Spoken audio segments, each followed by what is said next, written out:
अब एमपी है तो केंद्र की योजनाओं में उसके कहने का हक है, लेकिन मान्यवर को यह पता होना चाहिए कि रेलवे उनके एमपी बनने से बहुत पहले रेलवे की लाइन सैंक्शन हो गई। 2011 के 31 दिसंबर को एग्रीमेंट साइन हुआ था। 2014 के अप्रैल तक कांग्रेस की गोया सरकार थी, तो पैसा नहीं दिलवा। उनके बारे में पूछिए। आपदा नियमावली के मुताबिक जिनका घर पक्का कट गया उनको 95,000 मिलना चाहिए, जिनका कच्चा घर कट गया उनको 91,000 मिलना चाहिए। मौजूदा सांसद ने कहा है सर कि मेरे ही रिकमेंडेशन भेजे गए में रेलवे लाइन और एनएच में काम हो रहा है।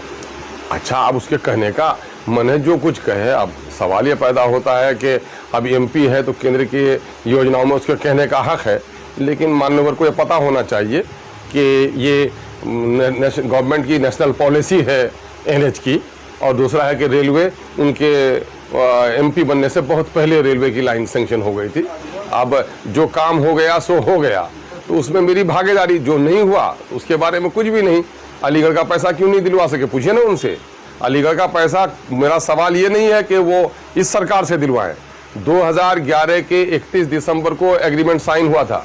2012 को कांग्रेस की सरकार थी, 2013 को कांग्रेस की सरकार थी, और 2014 के अप्रैल तक कांग्रेस की गोया सरकार थी, तो पैसा नहीं दिलवा। उनके बारे में पूछिए कि वो क्या करवा सके हैं। उनको ना पूछिए कि डोक में, मेची में, मानंदा में बस पुल क्यों नहीं बन सका। उनसे ये ना पूछिए केंद्र की कोई बड़ी योजना क्यों नहीं आ सकी। उनसे ना पूछिए बिहार में अक़लियतों पर मजालिम हो रहे हैं, गर्दन काटी जा रही है, पिटाई हो रही है, कोई आवाज़ नहीं उठ पा रही है। उनसे ना पूछिए। उर्दू उनकी मादरी ज़बान है और उर्दू ज़बान वालों के दरमियान में से जीत के जाते हैं, और उर्दू के साथ बिहार की हुकूमत बदसलूकी कर रही है। उनके बारे में ना पूछिए।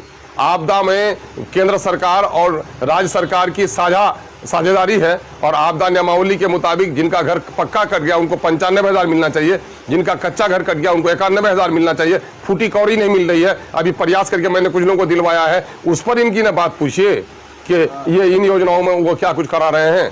उनको पूछे कि केंद्र से क्या क्या कुछ लेकर आए। बिहार में मुसलमानों पर इतना जुल्म हुआ है, जब बिहार शरीफ नालंदा में नीतीश कुमार जी के अपने जिले में, वहाँ मुसलमानों के एक मजहबी अदारे को जलाया गया, 4,000 से ज़्यादा किताबें जलाई गई। उनको ना पूछिए कि अक़लियत की बात करते हैं तो अक़लियत की बात कहाँ उठा रहे हैं। उनसे पूछिए कि मध्य प्रदेश में उनके पार्टी के लोग वो बागेश्वर बाबा जो हिंदू राष्ट्र बनाना चाहता है उसकी आरती उतार रहे हैं। उनसे ना पूछिए कि किस पार्टी के साथ बैठे हुए हैं। ये सवाल उनसे करना चाहिए आप लोगों को। बिहार का तस्करा आपने बिहार सरकार के बारे में, बिहार में महागठबंधन में सब कुछ ठीक नहीं चल रहा है। खासतौर से बात करेंगे तो किशनगंज और सीमांचल में इस नूरा कुश्ती की असल वजह क्या है सर? देखिए, बेमेल की शादी जब होती है तो मियाँ अंदर बीवी बाहर, बीवी अंदर मियाँ बाहर, वही होता है। यही उन लोगों का हो रहा है। आप देख रहे हैं इसी क्षेत्र में एक ही गठबंधन का आदमी कोई इसको भला कहता है, कोई इसको बुरा कहता है, तो आप सारा कुछ तमाशा देख रहे हैं। गठबंधन का लोग सारा करप्शन हो गया है। अभी पटने में ही अभी फिर 500 बेड का छपड़ा में हॉस्पिटल बन रहा है।